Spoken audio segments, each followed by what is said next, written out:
One side is telling me live and the other one is telling me I'm going live, so I'm going to give it a moment just to make sure that I am in fact live, which I am. Hello everybody, you're all very welcome to Wednesday's live call inside the Facebook group Map Your Future ABA, the place where we go from A to B and then decide we're going to go for a bigger and brighter A.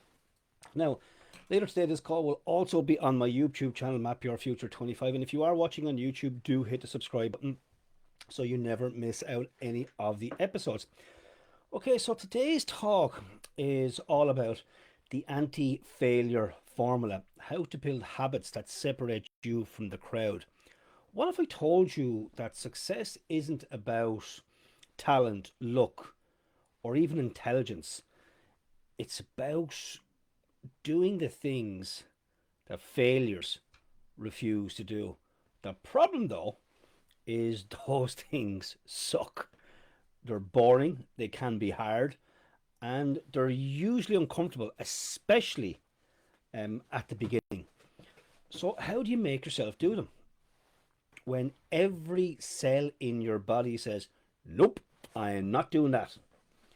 So, science has some answers, and today I'm going to give you a way to outwork 99% of people, and it won't be that much work either. So, let me share why you fail, or why the vast majority of fail before they even start. Willpower is a lie. Now, this is all bullshit that we've all been fed. If you just use your willpower, you'll make it. It's a myth. You don't fail because you're lazy or weak. You fail because you're relying on the wrong fuel. A study from the Journal of Personality and Social Psychology showed that willpower is a finite resource. Think of it like your phone battery. The more you use it, the faster it drains away. So the secret is not to rely on willpower in the first place. Build habits. When you make something a habit, it becomes automatic, easy, and effortless. Now, let me cut out the shite as well. Of course, there's going to be some effort in building the habit in the first place, but let's try some mind hacks that help that and make that just that little bit easier to swallow. So let's say you want to start working out. Now, this could be for anything, by the way, you want to do. But let's say you want to start working out. Forget the gym. Just commit to putting on your workout clothes every morning. That's it. Just do that. A Stanford study found that tiny habits, not massive changes, are what lead to long term consistency. And it's consistency that's going to help you here the most. You see, small steps done consistently are greater than big steps done occasionally. Now, no, putting on workout clothes won't get you fit, but it gets you moving. It builds a rhythm, it plants the seed. And once the habit is in motion, the momentum makes the next step, like going for a walk, a stretch, or doing a workout at home, way more likely. Now, success doesn't start with big, massive actions. That, in fact, is why most people fail. They don't take any steps at all. It starts with identity and consistency. There is a dopamine trick that you can use, tricking you to enjoy what you hate. So let's be honest, okay? Most good habits don't make you feel good in the beginning, but science shows us that we can train our brains to want the uncomfortableness. MIT neuroscientists discovered that dopamine isn't just about pleasure, it's about anticipation. Your brain fires up when you, not when you get the reward, but when you expect it. And you can use that to your advantage. This is where temptation bundling comes in. Pair something you want to do with something you need to do. For example, only listen to your favorite podcast while you're out for a walk. Only drink your favorite tea or coffee while you're doing your morning journaling. Only play your favorite playlist while you're doing the cleaning up. Now, this works because your brain starts to associate the discomfort with something pleasurable. It anticipates the reward and therefore lowers your own resistance.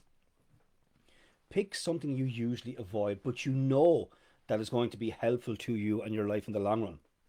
And now pair it with something that you genuinely enjoy right now. And only let yourself enjoy that thing during the habit that you want to build. Soon, the habit you once resisted becomes something your brain actually looks forward to. Dopamine isn't the enemy, it's a tool. Use it wisely. So let me share another thing with you, the actor's technique. Using act as if can change everything. It first helps you to shift your identity. You see, your actions follow your identity. Festinger's cognitive dissonance theory says your brain gets deeply uncomfortable when your behavior doesn't match how you see yourself. And how you see yourself is your own self image. So instead of faking anything, what if you started to act as if you already were the version of you, the you are becoming, the you want to be, and you act as if you are someone who follows through. You act as if you are a disciplined person. You act as if you are already living the life you want to live. Now, this isn't about pretending here. It's about aligning your daily actions with your future identity right now. Research in the European Journal of Social Psychology confirms that habits stick faster when they're tied to identity. So try this. Write down, I act as if I am the kind of person who, and then you write down whatever is the habit that you want to lock into your life. For example, I act as if I'm the kind of person who works out daily, or who cleans as he goes, or whatever it is that you want to make automatic. You say it and you show up like that. You see, your brain and your results will then catch up. You can outsmart your lazy brain. Your prefrontal cortex, where logic lives, is it's slow, and your amygdala, the emotional part of you, is fast, but it's lazy. So when it's time to act and your brain hesitates, and that tiny hesitation, it kills your momentum. Mel Robbins' 5 second rule fixes that. Count 5, 4, 3, 2, 1, and then just do the activity. Or Clem Stone's do it now, do it now, do it now, that brain tattoo. Why? Because it interrupts the habit loop and shifts control back to your logical brain before the amygdala kicks in and stalls you. Okay? So next time you're hesitating, count down and move. Or keep saying, do it now, do it now. And I've used that loads of times. And it does move you. So you stop talking yourself out of it and you just take action. This is the same rule I shared last week, how to overcome fear. And it works for action too, and anything that you're putting off. The comedian Jerry Seinfeld once shared his secret to success: write down one joke a day and then mark a big X on a calendar. Soon he had a chain of X's, and then he said, don't break the chain. Now, this is backed up by Skinner's operant conditioning. Rewarding tiny actions reinforces behaviors. A UCLA study found that visual progress boosts persistence by 63%. So just by having a calendar of what you're working on can help you improve your persistence, your stick-to-itness, which in other words helps you develop the bloody habit. Okay? So get a calendar, mark an X every day that you do your habit. No matter how small, the streak will become its own motivation. Okay? Now, if you miss a day, don't worry about it. Just don't miss two and get back on track. Because what happens when we miss a day is we can go into all-out war inside our head. Oh, I've ruined everything. You haven't. You've missed a day. Be kind to yourself and get back on the horse. Now, you don't need more discipline. You need better defaults. A British Journal of Health Psychology study showed that people who rearrange their environment, like keeping fruit on the counter, ate 3 times more healthily. You want to read more? Leave a book on your pillow. You want to stop scrolling? Charge your phone in another room. You want to work out? Lay out your clothes the night before. Make good choices easy and bad ones less convenient, or make them more inconvenient. So let me wrap this up by this. Be slightly less lazy. Success isn't about being perfect. It most certainly is not about being perfect. It's about being slightly less lazy than everyone else. Pick one habit today. Make it stupidly easy. Bundle it with something you enjoy. Attach it to your identity. Track it with an X. Set up your environment to win.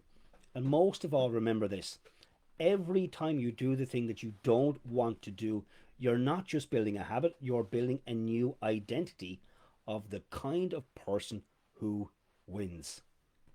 Okay, folks, that's it for today's conversation. If you have any questions about this information or any of the content that I share in Map Your Future, you can simply comment below, or you can send me a direct message via LinkedIn, Instagram, Facebook, wherever we're connected, or you can send me an email to abeal@anthonybeal.ie. And if you know somebody that could really do with hearing this material, invite them, share it with them, tell them to have a look at it. And for those of you that want to go more into depth on this subject, make sure you register for Reignite Your Power Live. The event kicks off this Monday, and it's a 5-day deep dive to shift your mindset, break through fear, and rebuild your confidence from the inside out. And on Wednesday next week, I'm going to be sharing a full exercise on uncovering your non-productive actions. Those are the things you do habitually that take up your time and your energy but are not moving you forward, and how to replace them with things that will make you more productive, more effective, and that will move you forward. Space is limited, so I do encourage you to register for that right now. I'll pop a link into the comments, and I'll see you next week. Have a great week, everybody, and God bless you all. Bye for now.